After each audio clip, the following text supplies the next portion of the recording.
Bonjour. Ah oui, ne vous inquiétez pas, mes intros seront toujours aussi cringe.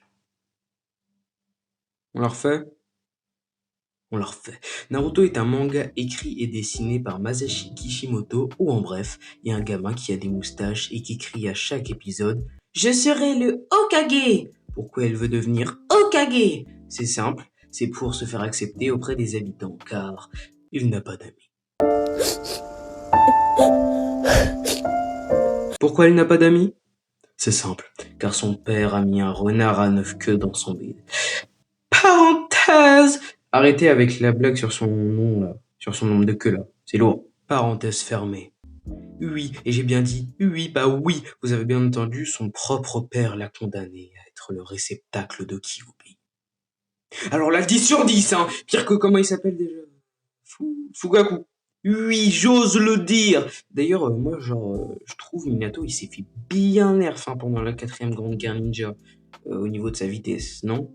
Bon, dites-le moi dans les commentaires. Nice. Bref, je me suis vraiment égaré, alors revenons sur le sujet de la vidéo. Bon, du coup, ce manga, il raconte l'histoire d'un enfant rejeté par la société dans laquelle il vit, perçu comme un monstre, mais qui va, grâce à ses efforts et ses actes, se faire accepter et aimer. Mais concrètement, il se passe quoi? Bah, déjà, Naruto, c'est un monde de ninjas. Logique. Mais pas cela, hein. Non, non. Verneux. Bon. Déjà, le but de Naruto, c'est de devenir Hokage. Le Hokage, c'est le gars le plus chaud de son village, et donc, le protagoniste va devoir progresser. Ces ninjas, ils se battent avec un système de pouvoir qui nous a, je crois, vraiment tous matrixés. Taijutsu, ninjutsu, genjutsu, voilà ce dont on a le droit dans chaque tome. Bah oui, on est quand même dans un shonen neketsu d'action. Et entre nous, qui n'a jamais essayé de faire les signes de main là? Attention, définition qui vient tout droit de Google! Le chakra est l'essence indispensable à la réalisation de toutes sortes de techniques ninja. Il est obtenu par le mélange de deux énergies opposées, produites respectivement par le corps et l'esprit. Bon, ce truc-là, ça donne tous les trucs que je vous montre depuis tout à l'heure. Effectivement, ça plaît aux gens de fou. Voilà le premier point qui, pour moi, n'est pas le plus important, mais qui est quand même l'une des raisons principales du succès de cette œuvre. Pour progresser, il va devoir combattre les méchants. Et les méchants, putain, ça rigole vraiment pas. Déjà, quel charisme! Mais les antagonistes ne se limitent pas à des pouvoirs stylés. Non, non. Je veux dire, c'est pas pour rien que les pépés Twitter, X, TikTok ou même WhatsApp d'amateurs de ce manga contient souvent un truc comme le classique Madara, Itachi, Obito, Pain, Zabuza, Deidara. Vous avez capté quoi. On les connaît tous ces pépés. Bon, j'adore que le monde de Naruto ne soit pas manichéen. En fait, j'aime tellement Itachi, Pain et Obito, même si pour le dernier, je sais que beaucoup de gens ne l'apprécient pas, et je peux dans un certain contexte comprendre. Au fait, pour le référencement, dites-moi votre avis sur lui. Nice. Avant que j'utilise la technique d'Aura, je disais que Naruto n'était pas manichéen. Bon, pour les golemons qui dorment au fond de la classe, manichéen, ça veut dire quoi? Ça veut dire que tout n'est pas tout blanc ni tout noir. Donc, dans cet animé, les antagonistes ne sont pas méchants parce qu'ils sont méchants.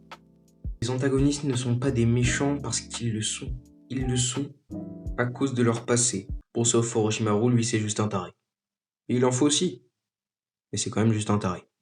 Et un pédophile. Fil USB. Voilà le deuxième point de pourquoi nous aimons, ou en tout cas, pourquoi moi, j'aime Naruto. D'ailleurs,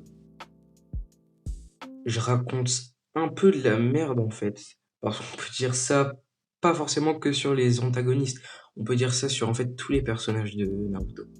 Bon, sauf Tenten.